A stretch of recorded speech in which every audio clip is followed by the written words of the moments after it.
Bonjour, bienvenue à tous sur GT Passion. Alors aujourd'hui, vous le voyez sous le soleil de Majorque, on va prendre le volant du tout dernier Opel Frontera dans sa version électrique et hybride.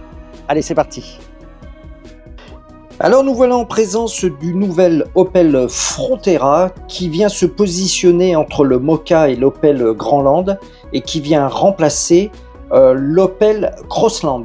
Depuis 40 ans, les premiers Opel Frontera étaient des vieux 4x4 apparus dans les années 90. Ça n'est plus le cas et on peut constater que le design a été complètement revu, notamment, vous l'avez aperçu avec ce bandeau visor cher à Opel, une colorisation biton qui est du plus bel effet, des roues en 17 pouces avec des jantes en alu, des bas de caisse et des tours de roue en plastique, un arrière que vous reconnaîtrez facilement puisqu'il ressemble à s'y méprendre au Citroën C3 Aircross avec qui il partage non seulement le châssis mais la motorisation. On perçoit le marquage, maintenant c'est la mode, complet du modèle sur la malle arrière. Alors vous le voyez, le toit en biton noir et les 6 couleurs qui sont disponibles, dont cette couleur sur notre version GS d'essai qui est la version la plus haut de gamme. Alors cette version 100% électrique est équipée d'une batterie LFP de 42 kWh qui va lui donner une autonomie d'environ 305 km en cycle WLTP, c'est très peu. Vous le voyez, le moteur est un petit moteur de 113 chevaux qui va lui donner une réelle autonomie de 250 km/h, ce qui peut impliquer des arrêts fréquents aux bornes de recharge. Alors on passe après l'extérieur à l'intérieur et on retrouve une fameuse clé. On n'avait plus l'habitude de trouver un barillet et une clé maintenant à l'ère électronique, mais c'est aussi ce qui fait baisser les coûts. On est dans un univers un petit peu low cost, assez basique. Par contre, beaucoup de détox à l'intérieur. On ne retrouve que l'essentiel. Tiens, ça me rappelle quelque chose. Mais pas de chichi, on est d'accord. Par contre, beaucoup de détails astucieux se retrouvent dans ce véhicule, notamment la fameuse sangle flexible autour de la console centrale pour pouvoir fixer de gros objets, un smartphone, une tablette. On retrouve également un chargeur à induction. Au dos des sièges, on a la possibilité également de pouvoir ranger ces appareils. Il y a beaucoup de rangements très astucieux à l'intérieur de cet Opel. Moi je le trouve assez réussi, malgré la présence de plastique dur.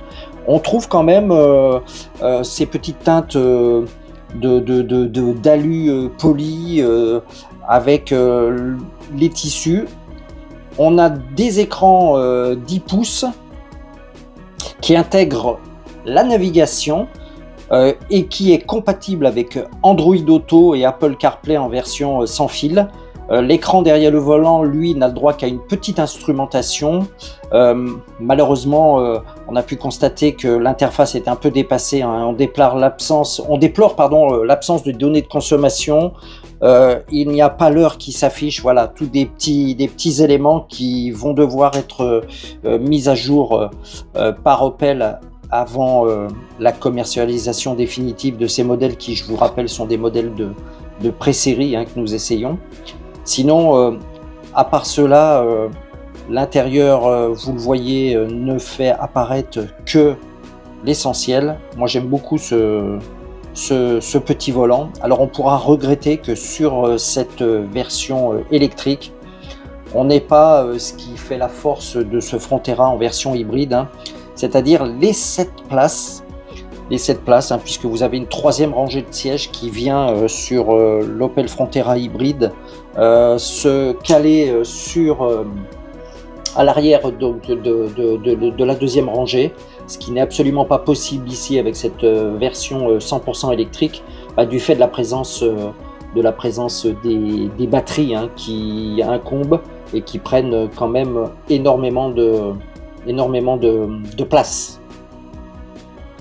Alors côté habitabilité, c'est normal, hein, ce nouveau Frontera bénéficie quand même d'un gabarit qui est revu, hein, 4,38 m de long, 1,79 m de large pour 1,63 m de haut, avec un empattement de 2,67 m et un poids de 1,5 tonne. On voit que c'est confortable et que ça permet donc aux passagers, notamment arrière, d'être assis sur une banquette 2 tiers, 1 tiers qui est très confortable, qui est moelleuse, qui bénéficie des mêmes équipements en termes de matière. Le coffre, lui, fait 460 litres avec un double plancher et il passe à 1600 une fois que la rangée 2 est rabaissée, hein, ce qui en fait complètement ce qui correspond à la norme de ce genre de véhicule, hein, sur ce segment. Alors côté comportement, il faut reconnaître que c'est pas une foudre de guerre, hein, ce Frontera, hein, il a un petit moteur, hein, de 113 chevaux. On a un 0 à 100 en 12 secondes 1. Alors c'est pas une voiture de sport, hein. Ici sur les routes de Majorque, sur les petites routes, moi je l'ai trouvé assez dynamique. Il se positionne bien. La direction est relativement précise, hein. Il faut pas se plaindre. Les routes 17 pouces font le job. Alors on n'a pas la suspension du Citroën C3 Aircross, hein, mais je trouve que le Frontera s'en sort pas mal. Alors attention, il a tendance à sous-virer lorsque on hausse un petit peu le ton. Côté insonorisation, c'est du standard, hein. On n'est pas non plus sur quelque chose de très silencieux, mais bon, pour le prix, on a un retour à l'essentiel. C'est pas non plus gênant.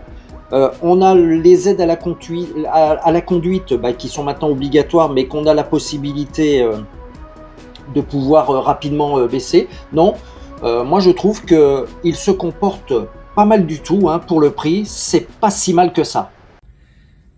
Eh bien j'espère que l'essai de ce nouveau Opel Frontera en 100% électrique vous aura plu.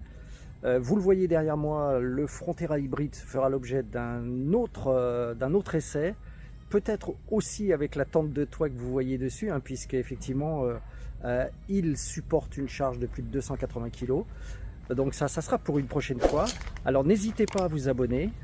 Merci de nous suivre et puis on va dire à très bientôt pour un prochain essai. Ciao!